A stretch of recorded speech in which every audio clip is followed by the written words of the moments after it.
Apa kabar anak-anak Biagata yang terkasih? Selamat berjumpa lagi dengan Tante Ari. Kali ini, seperti biasa, Tante akan bercerita tentang Tuhan Yesus. Kita akan doa dulu sebelum kita mulai. Kalian lipatkan tangan dan tutup mata. Dalam nama Bapa dan Putra dan Roh Kudus, amin. Tuhan Yesus yang baik, terima kasih ya Tuhan karena Engkau sungguh mencintai kami. Kami merasakan kasih-Mu dari hari ke hari, lewat orang-orang yang kami sayangi, dan kami merasakan juga kehadiran-Mu di dalam hati kami. Terus bimbinglah kami ya Tuhan, supaya kami dapat menjadi anak yang baik. Bukalah mata dan hati kami untuk mendengarkan firman-Mu. Semoga kami dapat bertumbuh menjadi anak-anak yang berkenan di hati-Mu. Terima kasih Tuhan Yesus. Kemuliaan kepada Bapa dan Putra dan Roh Kudus, seperti pada permulaan, sekarang, selalu dan sepanjang segala abad. Amin. Dalam nama Bapa dan Putra dan Roh Kudus. Amin. Anak-anak yang dikasihi Tuhan Yesus, cerita kali ini diambil dari Injil Matius bab 11 ayat 25 sampai dengan 30. Kalian dengarkan ya cerita berikut ini dengan baik. Matius 11 ayat 25 sampai dengan 30. Sekali peristiwa, berkatalah Yesus, "Aku bersyukur kepadamu ya Bapa, Tuhan langit dan bumi, sebab misteri kerajaan Engkau sembunyikan bagi orang bijak dan orang pandai, tetapi Engkau menyatakan kepada orang kecil. Ya Bapa, itulah yang berkenan kepadamu. Semua telah diserahkan kepadaku oleh Bapakku, dan tidak seorang pun mengenal anak selain Bapa, dan tidak seorang pun mengenal Bapa selain anak dan orang-orang yang kepadanya anak berkenan menyatakannya. Marilah kepadaku, kamu semua yang letih lesu dan berbeban berat. Aku akan memberikan kelegaan kepadamu. Pikulah kuk yang kupasang, dan belajarlah padaku, sebab aku ini lemah lembut dan rendah hati. Maka hatimu akan mendapat ketenangan, sebab enaklah kuk yang kupasang, dan ringanlah bebanku." Nah, itulah bacaan dari Injil Matius hari ini. Tadi kalian sudah mendengarkan kan? Ada beberapa nasihat yang Tuhan Yesus berikan kepada kita. Tante sendiri merenungkan apa yang Tuhan Yesus sampaikan. Ada 2 ayat yang menarik untuk Tante kemukakan kepada kalian. Dan menurut Tante ini penting sekali untuk kita mengerti apa maknanya. Ayat yang pertama yaitu Matius bab 11 ayat 28. Bunyinya adalah, "Marilah kepadaku semua yang letih lesu dan berbeban berat. Aku akan memberi kelegaan kepadamu." Ini adalah kata-kata Tuhan Yesus. Anak-anak, apakah kalian pernah merasa terbeban berat? Beban itu bisa masalah, bisa juga kesedihan, bisa juga kita merasa kecewa. Itu suatu beban. Di dalam hidup, manusia pasti merasakan apa yang namanya beban. Beban bisa berat, bisa ringan. Tetapi, sabda Tuhan Yesus hari ini sungguh menggembirakan. Tuhan Yesus berkata, "Datanglah kepadaku, kalian semua yang letih lesu dan berbeban berat." Dan Yesus sendiri yang akan memberikan kelegaan. Wah, ini luar biasa sekali anak-anak. Berarti kalau kita memberikan beban kepada Tuhan Yesus, kita akan mendapatkan kelegaan yang luar biasa. Nah, Tante punya eksperimen kecil untuk menunjukkan kepada kalian bagaimana Tuhan Yesus memberikan kelegaan. Kalian perhatikan ya eksperimen berikut ini. Tante punya 3 gelas. Semua gelas ini diisi dengan air. dengan kapasitas yang sama. Ditunjukkan dengan garis yang ada pada gelas masing-masing. Air ini melambangkan permasalahan hidup kita. Selama kita hidup di dunia, ada permasalahan hidup. Misalnya kesedihan, misalnya lagi kekecewaan, ketakutan, bahkan kemarahan. Apa yang akan terjadi bila permasalahan hidup itu kita simpan sendiri? Dan apa yang terjadi bila kita bagikan kepada teman? Serta apa yang akan terjadi bila kita serahkan kepada Tuhan Yesus? Kita lihat bersama-sama ya. Gelas yang pertama Tante tulis dengan kata sendiri. Nah, bila kita punya masalah, kita simpan sendiri, gak mau cerita sama orang lain, gak cerita sama mama papa, nangis sendiri, itulah yang akan terjadi. Gelas yang kedua Tante tulis dengan kata teman. Bila kita punya masalah, kita ceritakan, kita bagikan.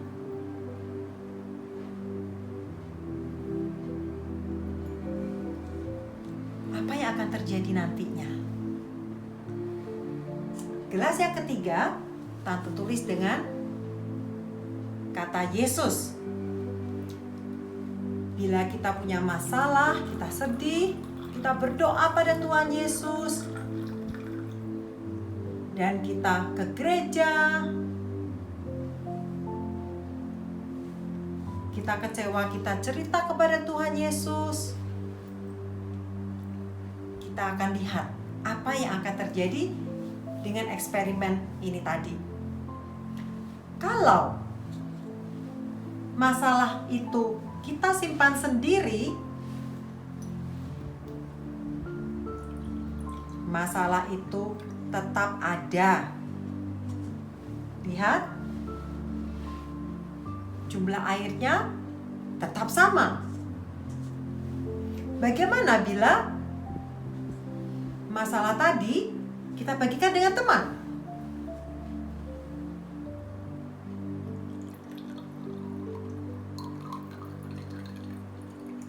Masalahnya tetap ada, tetapi berkurang beban kita. Sekarang airnya lebih sedikit, tinggal kira-kira separohnya lah ya. Nah, apa yang terjadi bila masalah itu kita serahkan kepada Tuhan Yesus?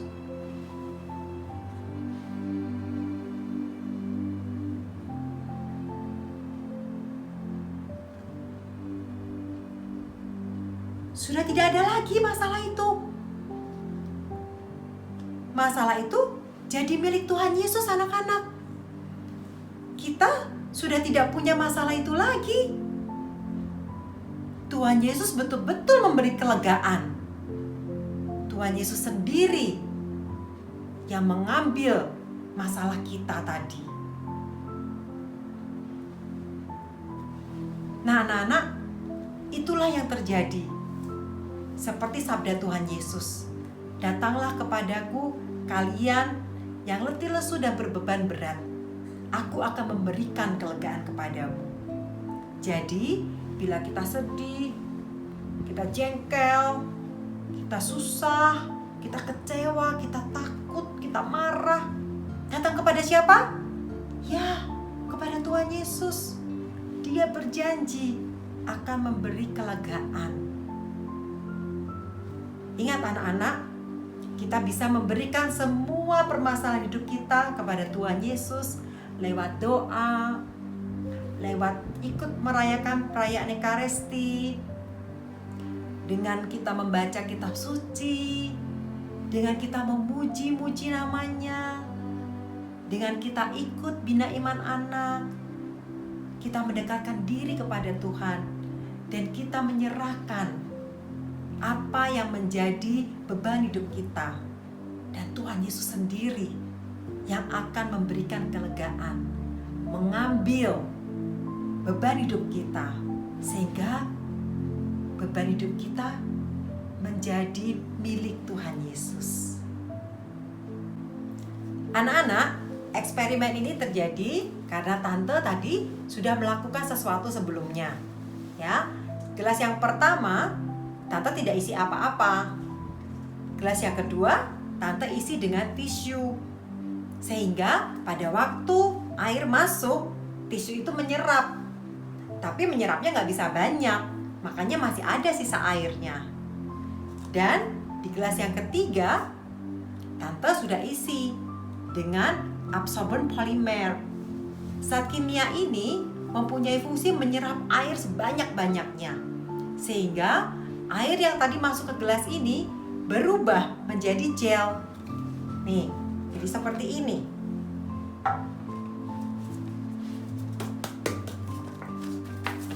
Nah,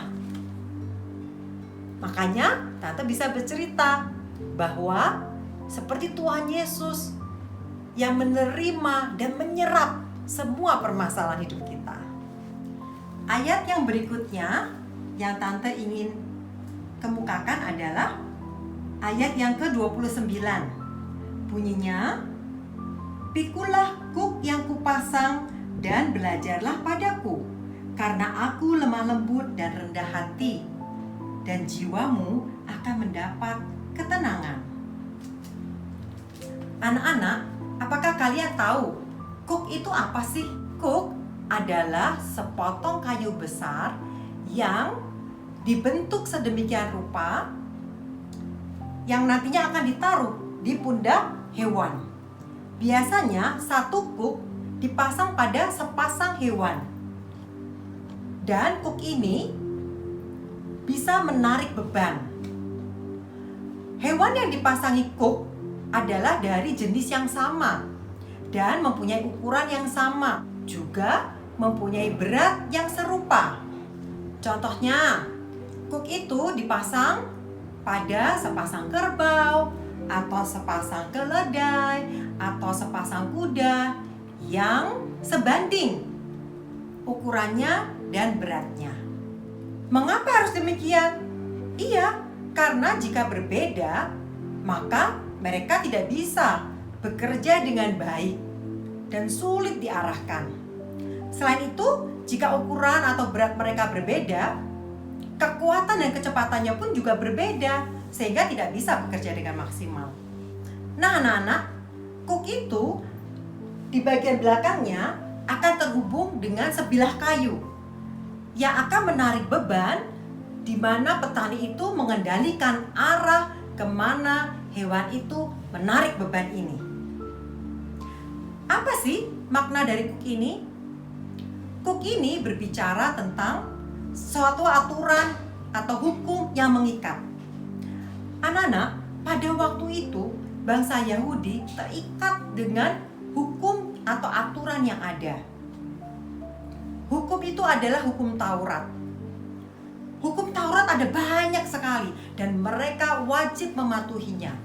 Jika mereka tidak mematuhinya, hukumannya sangat berat. Itulah sebabnya Yesus berkata, "Kuk yang kupasang enak dan bebanku pun ringan." Karena secara manusia mustahil untuk mengerjakan semua hukum Taurat yang berat itu. Tetapi Tuhan Yesus hadir.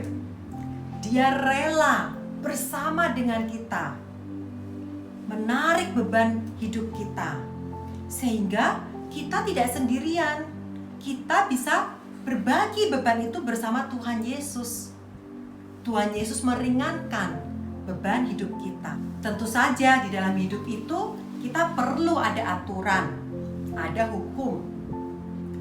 Aturan dan hukum membantu kita untuk bisa hidup dengan rukun satu sama lain, bisa hidup dengan baik, saling menghormati. Itu memang kita butuhkan. Tetapi Tuhan Yesus juga hadir untuk memberikan kepada kita semangat bagaimana menjalankan aturan itu. Contohnya ini anak-anak, bila kita melanggar aturan, apa yang harus kita lakukan? Tuhan Yesus mengajarkan kita untuk mengakui kesalahan kita. Tapi sebaliknya, bila orang lain yang melanggar aturan itu, Tuhan Yesus juga mengajarkan kepada kita untuk memaafkan mereka. Jadi, Tuhan Yesus hadir sebagai pribadi yang taat pada aturan, tetapi juga melihat orang lain dengan penuh kasih, meskipun mereka melanggar aturan itu. Itulah ajakan Tuhan Yesus. Ingat, Tuhan Yesus sendiri pernah dilakukan tidak adil. Tuhan Yesus memaafkan, mengampuni dosa orang-orang itu. Tuhan Yesus tidak membalas. Dan Tuhan Yesus sendiri adalah orang yang taat aturan. Dia tidak mau melanggar aturan yang ada. Pada waktu Tuhan Yesus hidup, dia taat kepada hukum Taurat yang berlaku saat itu. Kita pun diajak Tuhan Yesus. Yang pertama, untuk selalu datang kepada Tuhan dan menyerahkan segala permasalahan kita, agar Tuhan Yesus sendiri yang akan mengangkat beban kita, menyerap beban kita, sehingga kita mendapatkan kelegaan. Yang kedua, Tuhan Yesus juga mengingatkan kita untuk kita selalu ingat pada aturan yang ada, menghormati aturan yang ada, dan melihat kasih kepada orang lain bila mereka melanggar aturan itu. Sebentar lagi kita akan menyanyi bersama. Lagu yang akan kita nyanyikan menggambarkan bagaimana Yesus adalah sahabat kita. Dialah teman yang terbaik dalam hidup kita, yang selalu menemani kita, siap untuk berbagi segala permasalahan hidup kita. Jesus is my best friend.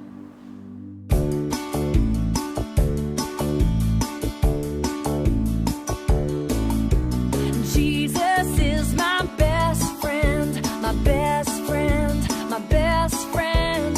Jesus is my best friend. He's always there for me.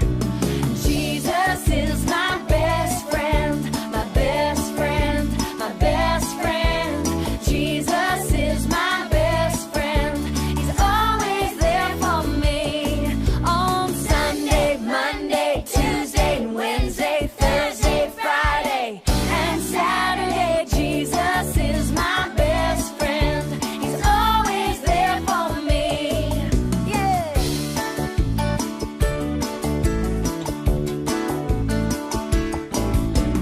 Jesus is my best friend, my best friend, my best friend. Jesus is my best friend. He's always there for me. On Sunday, Monday, Tuesday, and Wednesday, Thursday, Friday, and Saturday. Jesus is my best friend. He's always there for me. He's always there for me. He's always there for me. Aktivitas kali ini kita akan membuat keranjang doa, yang mana nanti bila sudah jadi keranjang doanya, kalian bisa masukkan doa-doa kalian di situ. Misalnya kalian merasa, aduh aku takut ya, tahun ajaran baru bisa nggak ya mengikuti pelajaran sekolah. Nah, kalian bisa tulis doa kalian, lalu masukkan ke situ. Atau ada kekhawatiran yang lain, atau ada beban yang lain, merasa susah, kalian bisa menulis surat, menulis doa untuk Tuhan Yesus, dan nanti dimasukkan ke dalam keranjang doa ini, ya.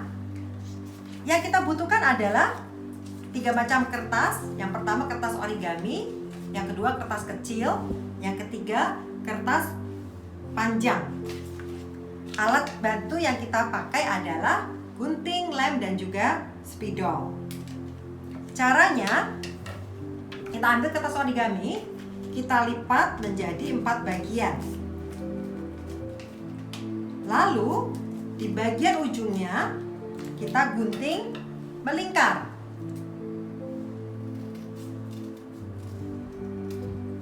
Nah, seperti ini ya. Kita buka. Setelah itu kita lipat sepertiganya, kira-kira sepertiganya, ya. 3 ke sana,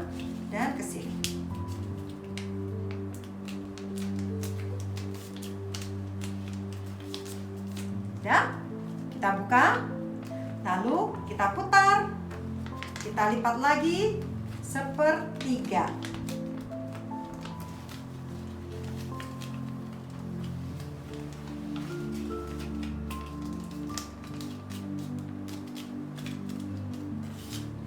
Kita buka.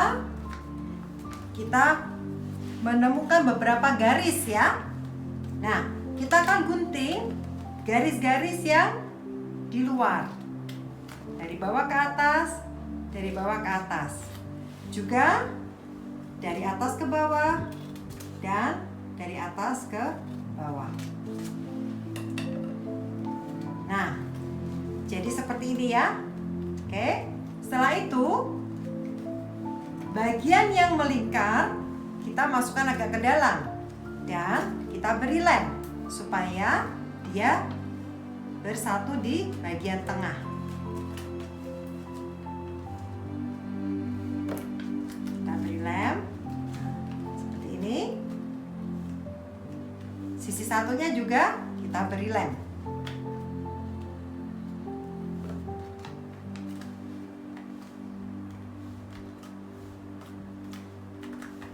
Ya. Lalu kita ambil kertas yang kecil tadi, kita tulis keranjang doa. Kemudian kita tempel di bagian luar keranjang. Nah, terakhir kita beri keranjang doa itu dengan pegangan.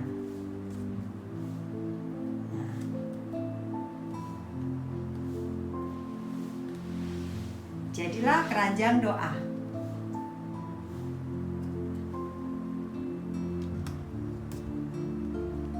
Kalian nanti bisa masukkan doa-doa kalian di keranjang doa ini.